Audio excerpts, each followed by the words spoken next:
தமிழ் மக்களுக்கு வணக்கம். நாம் இருக்கிறது தமிழ்நாடா? இல்ல பீகாரா? அல்லது உத்தரப்பிரதேசமா? அப்படின்ற ஒரு சந்தேகத்தை எழுப்பக்கூடிய அளவிற்கு இங்கே சம்பவங்கள் அரங்கேறிக் கொண்டிருக்கிறது அப்படின்னு தான் நம்ம சொல்லணும். ஏன்னா, எதை சொன்னாலும் நாம இந்த அரசாங்கத்தை குறித்து எந்த கருத்தை வைத்தாலும் அல்லது எந்த விமர்சனத்தை வைத்தாலும், "பீகாரை பார், உத்தரப்பிரதேசத்தை பார்" அப்படின்னு சொல்லுவாங்க. ஆனா இன்னைக்கு பார்த்தீங்கன்னா, தமிழ்நாடு அவங்களையெல்லாம் மிஞ்சக்கூடிய அளவுக்கு இன்னைக்கு வன்முறை காடாக மாறிக்கொண்டிருக்கிறது. அது மட்டும் இல்லாமல் கலவர பூமியாக மாறிக்கொண்டிருக்கிறது. இதில என்ன நம்ம பார்க்க வேண்டியதுன்னா, பல சம்பவங்கள். நான் இப்போ கோர்வையா ஒரு ஒரு சம்பவமா சொல்லிட்டு வரேன்.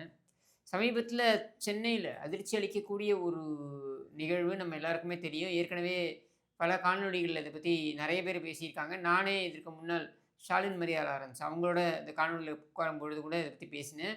ஒரு பீகார்லேருந்து ஜனவரி மாதம், அதாவது ஒரு புத்தாண்டு, ஒரு புதிய வாழ்க்கையை துவங்குவோம் அப்படின்னு சொல்லிட்டு வந்த ஒரு குடும்பம். அந்த மொத்த குடும்பமே காலியாயிருக்குங்க. அந்த குடும்பம் தாய், தந்தை, குழந்தை. 2 வயது குழந்தை. அந்த மொத்த குடும்பத்தையும் காலி பண்ணியிருக்காங்க. ஒரு வெறிபிடித்த கும்பல். இப்ப அந்த வெறிபிடித்த கும்பலும் பார்த்தீங்கன்னாக்கா, பீகாரைச் சேர்ந்தவர்களாகவே இருக்கலாம். ஆனால் சம்பவம் எங்கே நடந்தது? சம்பவம் நடந்திருக்கிறது சென்னையில. அதையும் எப்படி செஞ்சிருக்காங்க அப்படின்னாக்கா, 3 காவல் நிலையங்கள் சுற்று வட்டாரத்தில இருக்கக்கூடிய ஒரு பகுதியில துணிச்சலாக ஒரு பெண்ணை மானபங்கம் படுத்தியதோடு அல்லாமல், அதாவது பாலியல் பலாத்காரத்தில் ஈடுபட்டதோடு அல்லாமல், அதாவது அந்த பெண்ணுடைய கணவரையும் கொலை செய்துவிட்டு, அந்த குழந்தை அது 2 வயது குழந்தைங்க. அந்த குழந்தைய தலையில அடிச்சு கொன்னுருக்காங்க. 3 பாடியையும் கொண்டு போய் டிஸ்போஸ் பண்றாங்க. இதுதான் நம்ம பார்க்கணும். கொலைவெறி தாக்குதலுக்கெல்லாம் அரசாங்கத்த நம்ம குறை சொல்ல முடியும்னா சத்தியமா முடியாது. இடம் வலம்ல ரொம்ப தெளிவா நீங்க பார்த்தீங்கன்னாக்கா, எங்களுடைய காணொளிகள்ல நாங்க எந்த இடத்துலயும் பார்த்தீங்கன்னா, எல்லாத்துக்கும் அரசாங்கம் தான் காரணம் அப்படின்னு கண்மூடித்தனமா சொல்ல போறதில்ல. ஸ்டாலின் அத தடுத்து நிறுத்தியிருக்கணும் அப்படின்னு நம்ம சொல்ல போறதில்ல.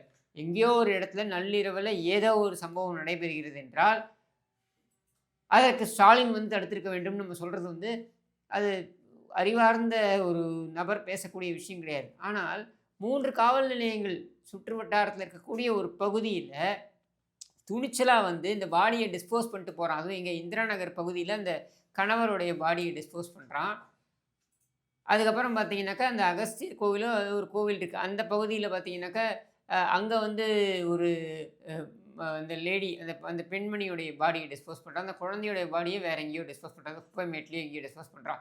இப்படி இவர்களால் துணிச்சலாக செய்ய முடிகிறது. இதெல்லாம் ஒரே இரவில் ஒரு 6 மணி நேரம், 7 மணி நேரம் கேப்ல இவங்களால செய்ய முடியுதுன்னா, இங்க பேட்ரோலிங் அப்படின்னு சொல்லுவாங்க இல்லையா? காவல்துறை ரோந்து அப்படின்றது என்ன செய்து கொண்டிருக்கிறார்கள்?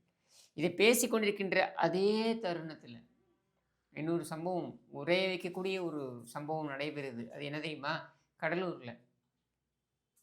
கடலூர்ல கிருஷ்ணராயபுரத்தில ஒரு ஒரு விவசாயி, ஒரு முந்திரி விவசாயி லிஃப்ட் கேட்குறாரு.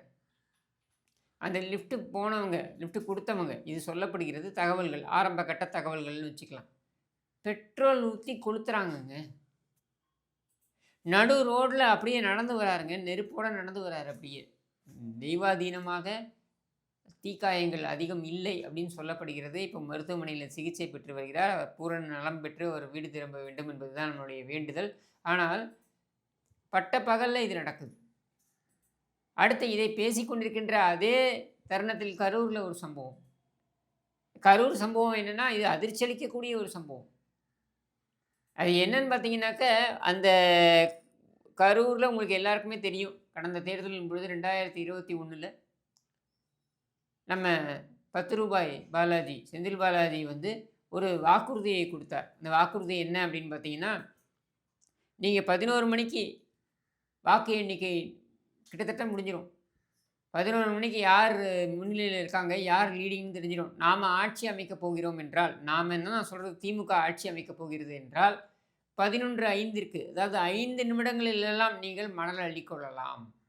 அப்படின்ற உத்தரவாதத்தை குடுக்கிறார். இதுவரைக்கும் இந்திய தேர்தல் வரலாறில் யாரும் கொடுக்காத உத்தரவாதம் இது. இப்படியான உத்தரவாதம் கொடுத்து வெற்றி பெற்று ஆட்சிக்கு வந்திருக்கின்ற ஒரு நிலையில, இன்னும் சொல்ல வேண்டுமென்றால் செந்தில் பாலாஜியை பொறுத்தவரைக்கும் முன்பணம் கொடுத்து அமைச்சர் பதவியை பெற்றுக்கொண்டவர் அப்படின்ற தனி புகழுக்கு சொந்தக்காரர். எல்லாரும் ஆட்சி அமையும் பொழுது கேட்பாங்க. நான் வந்து இந்த அமைச்சர் பதவி வேணும்ன்ட்டு. இவர் அப்படி இல்ல. ஆட்சி வருவதற்கு முன்னரே தொலைநோக்கு பார்வையுடன் அட்வான்ஸ் புக்கிங். இவரு விவேக் சொல்லுவார் தெரியுமா? ஒரு இதில வந்து மைனர் குஞ்ச சுட்டுட்டேன் அப்படின்னுவார்ல. எதுக்குடா அப்படின்னா, அட்வான்ஸ் புக்கிங்கில அவன் வந்து அ அ இது பாலியல் பலாத்காரத்தில ஈடுபட்டானாம். ஏற்கனவே அடுத்த இன்னும் 2 பொண்ணுங்கள நான் பாலியல் பலாத்காரம் செய்ய போறேன். அதனால இப்ப பஞ்சாயத்தில ரூ. 500 கட்டுறேன் அப்படின்னு சொல்லுவான். அப்படி அட்வான்ஸ் புக்கிங்கில அமைச்சர் பதவியை வாங்கியவர் இந்த ரூ. 10 பாலாஜி. இப்படி வந்த அந்த பாலாஜி திறந்து விட்டிருக்கிறார். சுரண்டி எடுக்கிறானுங்க. அதுவும் எப்படி தெரியுமா? 5 மாடி, 5 அடி இல்ல, 5 மாடி கட்டிடம் அளவிற்கு கீழ சுரண்டி, அந்த மண்ணை எல்லாம் எடுத்துக்கிட்டு, மண்ணு, கனிம வளம், வேற என்னெல்லாம் கனிம வளம் இருக்கோ எல்லாத்தையும் எடுத்து சுரண்டி கொண்டிருக்கிறார்கள். கிட்டத்தட்ட 1000 கோடி ரூபாய்க்கு இவர்கள் ஊழல் செய்திருக்கிறார்கள் அப்படின்னு நம்ம சொல்லும் பொழுது, இதை வெளிச்சம் போட்டு காட்டிய ஒரு ஊடக நபர்கள், செபாஸ்டியன், இன்னும் 2, 3 பேர் சொல்றாங்க. அவங்க பெயர்கள்லாம் சொல்றாங்க. திமுக பொறுக்கி. இவன்லாம் எம்எல்ஏவா? இல்ல. இவன் திமுக பொறுக்கி. இந்த திமுக பொறுக்கி பழனியாண்டி கடத்திக்கிட்டு போறாங்க. யார? பத்திரிகையாளர்கள. கேள்விப்பட்டிருக்கீங்களா இதெல்லாம்? பத்திரிகையாளர்களையும் அந்த மொத்த கும்பலையும் கடத்திக்கிட்டு போய் வச்சுக்கிட்டு, அதுக்கப்புறம் பஞ்சாயத்து நடக்குது. "நீ எப்படி வீடியோ எடுத்த? யார கேட்டு வீடியோ எடுத்த?" அப்படின்னு சொல்லிட்டு. இதே பொறுக்கி யாரோட இருக்கான்னா, தலைமை பொறுக்கியுடன் ஃபோட்டோ எடுக்குறான். யாரு? நம்ம கே.என். நேருவோட போஸ்ட் குடுக்குறான். இதையெல்லாம் எங்கேயாவது பார்க்க முடியுமா? தலைமை பொறுக்கியுடன் போஸ்ட் குடுக்குறது அது ஒரு பக்கம்.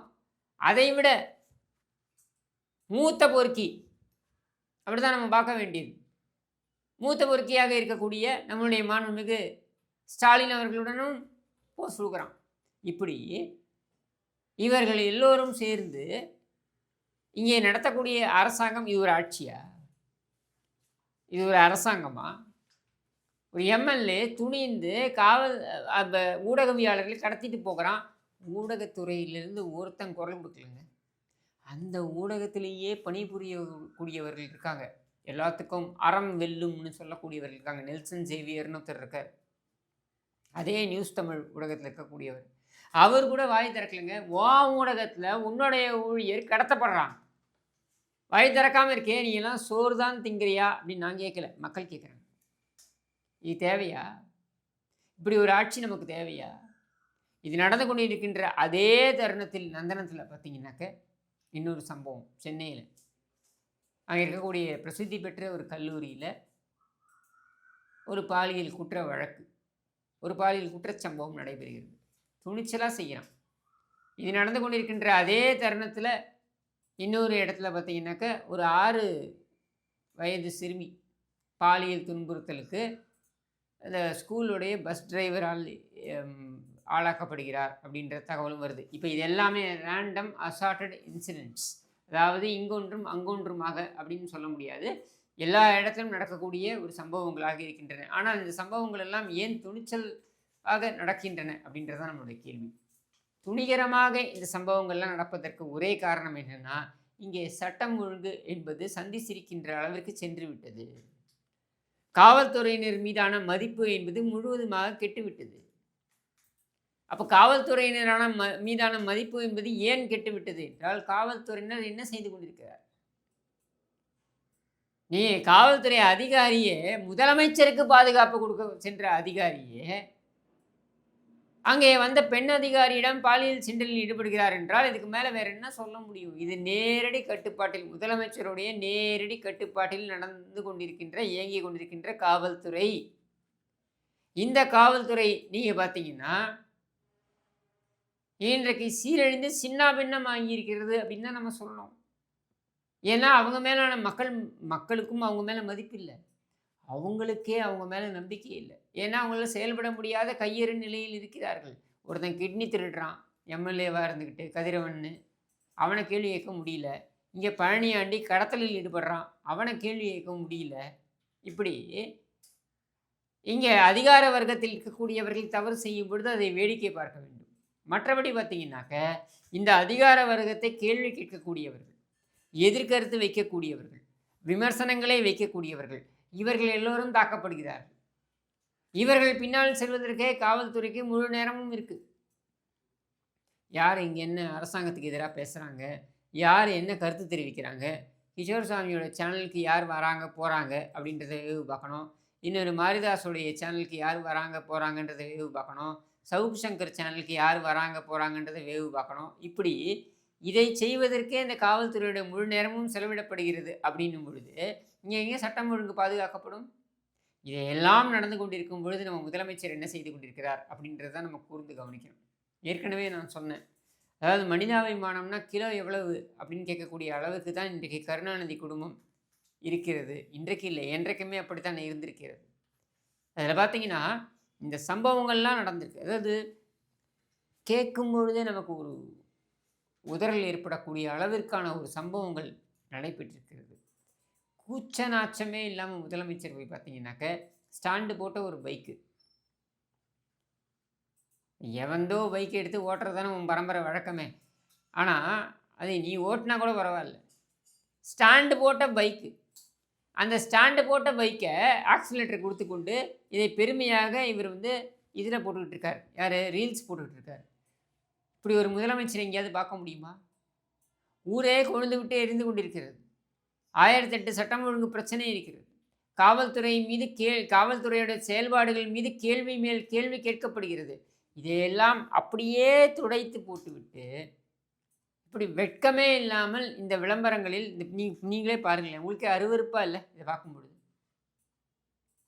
இந்த ஸ்டாண்டு போட்ட பைக்கு ஆக்சிலேட்டர் கொடுக்குறது ஒரு பெருமையா? இதெல்லாம் ஒரு விளம்பரம் என்று தினம் ஒரு விளம்பரத்தில் ஈடுபட்டு கொண்டிருக்கிறார் இந்த நாடக முதலமைச்சர். இதனால் தான் அவரை பொம்மை என்று நாங்கள் சொல்கிறோம். இப்படி இவ்வளவு பிரச்சனைகள் நடந்து கொண்டிருக்கும் பொழுது கண்டுகொள்ளாமல் இதெல்லாம் நடக்கும்போது சட்டமன்றமும் கூடும். சட்டமன்றத்தில் இதையெல்லாம் பிரச்சனையாக கொண்டு வரக்கூடிய எதிர்க்கட்சியுள்ள குரல்கள் நசுக்கப்படும். இது எதுவுமே வெளியே வராது. மாறாக நாங்கள் இந்தியை எதிர்ப்போம், நாங்கள் சனாதனத்தை எதிர்ப்போம், நாங்கள் தமிழ்நாய் ஒன்றுபடுவோம் என்றெல்லாம் இவர்கள் நம்முடைய உணர்வை வைத்து விளையாடுவார்கள். இவ்வளவு கேவலங்கள், இவ்வளவு அவலங்கள் நடந்து கொண்டிருப்பதை கேட்பதற்கு கூட ஆளில்லாத ஒரு நாதியற்ற ஒரு சமூகமாக இன்றைக்கு தமிழ்நாட்டு மக்கள் தள்ளப்பட்டிருக்கிறார்கள். அப்படின்றத விட ஒரு கேவலம் இருக்க முடியாது. இந்த கேவலம் முடிய வேண்டுமென்றால் எடப்பாடி பழனிசாமி அவர்கள் சொன்னதை போல 2 அமாவாசை தான். இந்த தரித்திரம் பிடித்த கும்பல் வீட்டுக்கு அனுப்பப்படுவது உறுதி. அது நம்ம கையில் தான் இருக்குது. நாம் இனிமேல் புலம்ப வேண்டிய அவசியம் கிடையாது. செயலில் காட்டுவோம். செயலில் காட்டுவதற்கான அந்த தருணம் வந்துவிட்டது. அதை காட்டுவோம். இந்த விடியா ஆட்சியை, இந்த தரித்திரம் பிடித்த ஸ்டாலின் கும்பலை வீட்டுக்கு அனுப்புவோம் என்று கூறி விடைபெறுகிறேன். நன்றி, வணக்கம்.